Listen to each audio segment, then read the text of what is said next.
हजूर, जब आप अफ्रीका में रहते थे तब आपको कभी राशन की प्रॉब्लम पड़ी थी? राशन की? यस। पाकिस्तान में नहीं, मेरी ज़िंदगी में तो नहीं पड़ी, लेकिन वहाँ ये है कि जब मैं छोटा होता था मुझे पता है वहाँ मसलन चीनी का राशन होता था, चीनी नहीं मिला, शुगर नहीं मिला करती थी, हैं? तो राशन होता था, कार्ड इशू होता था, उस कार्ड को लेके जाओ तो हर एक मुताबिक हैं 400 ग्राम या 200 ग्राम या 100 ग्राम शुगर मिला करती थी एक महीने के लिए या एक अरसे के लिए जी।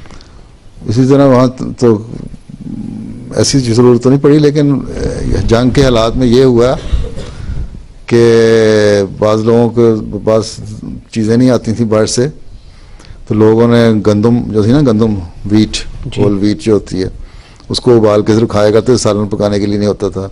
या 74 के 74 के जो हालात हुए, जमात पे पाबंदियाँ लगी थी, सब्ज़ी नहीं आने देते थे रवा के इर्द गिर्द, जितने लोग थे रवा में, या और चीज़ें नहीं आती थी, तो वहाँ फिर लोग अपने घर में जो राशन रखा होता उसी को फिर चूची चावल या घी या उस तरह वगैरह सालन वगैरह के या नमक मिर्च से बाद लोग खा लेते थे। इस तरह के हालात तंगी के आते रहे हैं जमात पे मुख्तलिफ जगहों पे।